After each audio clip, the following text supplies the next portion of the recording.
Nick. 2 weeks had passed since Toni assigned Nick as Laura's hidden guard.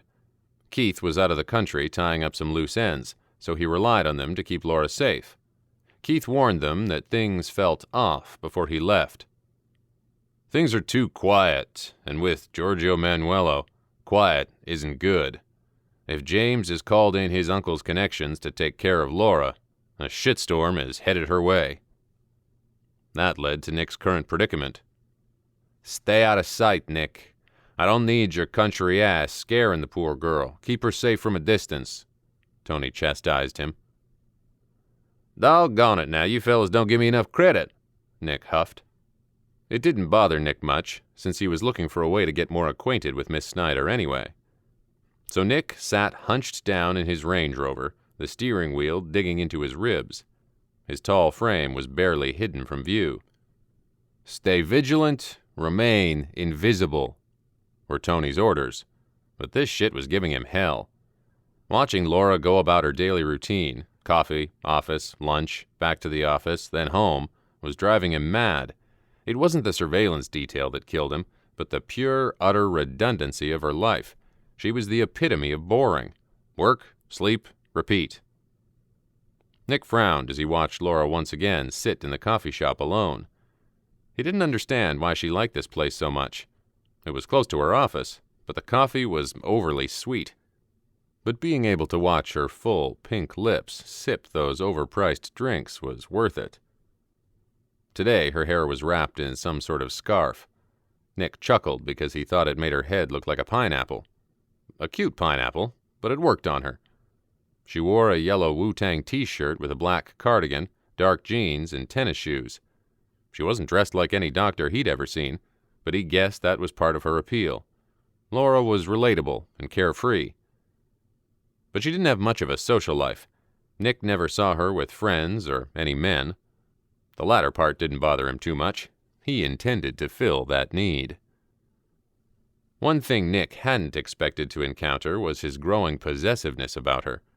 The anger he felt every time the townspeople shied away from her, or the nasty looks they kept shooting her way when she wasn't aware. Nick had never really noticed the racism and prejudice in this town until he watched Laura's experience with it. It didn't sit right with him.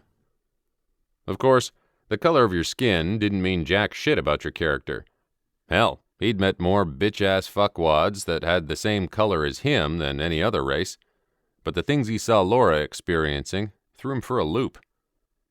On one occasion, Nick caught the barista trying to spit in her drink. Of course, Nick was swift enough to react.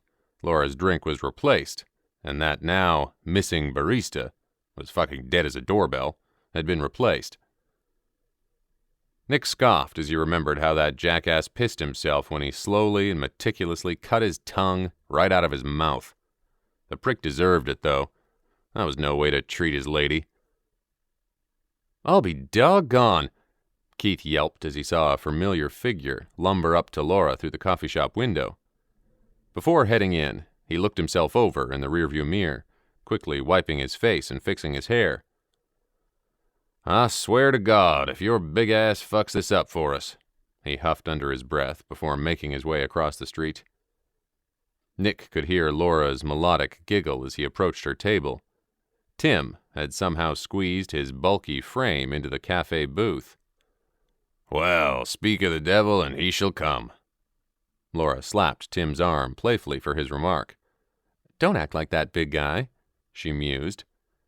Nick felt a wave of jealousy lurch through his veins at the sight of her hand still clutching to Tim's large biceps.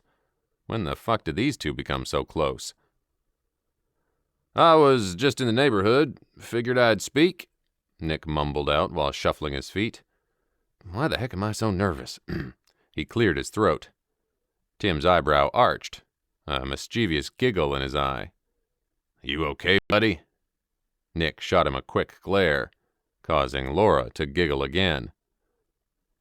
Well, boys, as much as I love watching this pissing contest, what brings you both here? She placed her drink down, the humor no longer in her eyes. Nick gestured to the vacant seat beside her, silently awaiting permission to sit. She nodded, scooting over a tad to make room.